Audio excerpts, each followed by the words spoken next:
What's up, it's your girl Princess Vivi, and today I am back with some surgical content. Oh my gosh, I hope you guys are excited. I am 7 months in my career now, and it took me a while to get this video out. Life has been lifing, and if you're here, make sure you give this video a thumbs up, like, subscribe, and share to somebody who you know is searching for a career in the medical field. If you're looking for a fast-paced, fun, exciting, you're not looking to see the same thing every day, surgical environment, this may be the field for you. Yeah, I absolutely love surgical tech. Watching YouTube videos, I was never into Grey's Anatomy, so don't think you about to step into the OR. Yeah, this is not that, okay? So you're probably wondering, what do we do as a surgical tech? Everybody's always asking me, what do you do? What do you see? How do you feel? Well, to make long story short, a surgical tech assists the surgeon during the operation. Moving on to the next step. If you are looking for any surgical tech programs, I advise you to go to your local technical school and apply to the 2-year program, which will result in a diploma and associates in surgical tech, and then you apply to take your board exam, which is your certification exam. Jobs will take both diplomas as well as degrees, I believe so. You have to check with your local technical school or community college for more information on what requirements they need for the program. Here in Savannah, you are required certain classes, and you apply for the program is really competitive. If you're in a small city, big city, they don't take 1 million students at one time. It's always a small amount of students. So with that being said, you should be on top of those applications before the deadlines, and probably be on top of all of your classes before you enter the program, so you'll have a high enough GPA, because some schools require higher GPAs for certain programs. So you want to make sure all your classes you take, you're doing really good in those, even though they have nothing to do with surgical tech. You just want to make sure those classes you're taking before you get into the program, you're taking seriously.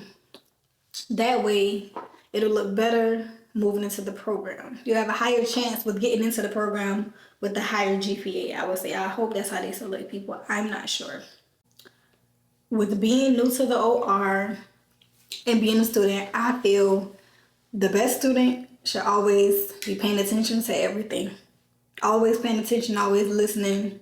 You just may never know when it's time for you to step up and they want to see your skills. So I feel like you should always just be paying attention and having a good listening ear, no matter what.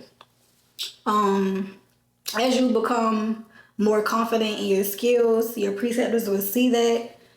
Make sure you're asking questions when you don't know something. If you see something wrong, say something. You think you contaminated yourself, say something. You just always have that mindset of, if you see something wrong, say something. Far as learning instrumentation, it'll come. You'll get to see the same surgeries over and over, same instrument set, same supplies. So all of that'll come. So don't go in there being overwhelmed, like, I don't know what I'm doing, I'm nervous. It's going to be okay. I'm a preceptor now myself, and I tell all the students that have worked with me that it's okay. Like, it's okay to not know. Like, nobody is expecting you to walk in there knowing every single surgery. Like, no, that is not what they expect. What they expect out of you is what you went to school for and what they were able to teach you in school, which will be your basic scrubs, like knowing how to scrub your hands, knowing how to put on your own gown and gloves, knowing how to gown somebody else and glove them, being able to gown and glove somebody else, being able to retain small steps. You always should pay attention because people are going to ask you questions as well. And it just makes a efficient surgical tech. If you feel like this is the field for you, you're going to go in there and do what you're supposed to do. Simple as that. Simple as that. As far as being able to anticipate instrumentation faster, it'll come. That'll come too. You're not going to know exactly what a surgeon is thinking when you first get in there. Now, as far as like the basic things of the first thing they're going to do is what? Make an incision. If they're not making an incision first, they're probably going to mark the skin if it's not already pre-marked. So all they're expecting out of you is to know the basic stuff from coming from school. Simple as that. It's nothing to be scared about. I promise. I promise. I promise. Moving towards the end of the semester and you're looking to start applying for jobs, I say look for jobs that are convenient for you. If you feel like you're not the person for a trauma center, don't go in there trying to work for this big hospital that is going to have gun wound patients, car accidents, a lot of trauma. Don't put yourself in that, situation. Try to do something more laid back that you may have been in, maybe like a small office where they only do like, ENT things, or they're moving like tonsils and adenoids, or doing ear tubes. Like do something that you feel more comfortable in, because you'll get in there and you're gonna lose your mind because you kind of put yourself in a situation where you really knew that that's not nothing you wanted to do. You should find somewhere you just absolutely feel comfortable working at. The people, the facility, everything matters. Once you sign that once you sign that contract, they're looking for you to show up to work and to perform the best way you can and develop from there. So don't go in there, don't go to nobody's job hating what you do. Just don't do it. It's not gonna be a happy place for nobody. It's not gonna be a happy place for your coworkers, your manager. It's just not gonna be a good thing for you at all because you don't even like what you do. And those are really the main points I can think of, because one thing about me, I had to make sure I was and people really enjoy, me having me in the operating room. My coworkers I absolutely love. Shout out to them, because period.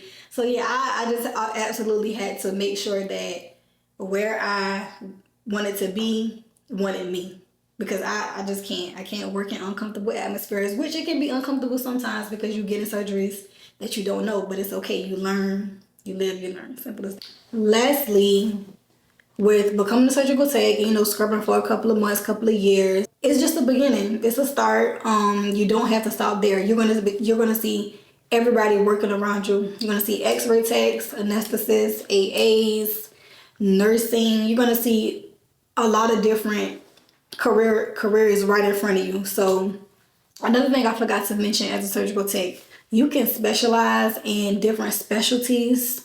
You don't have to just do one specialty. Depending on your facility, you can scrub different specialties if it's available. Like I scrub pediatric general, ENT, plastics, eyes, ortho.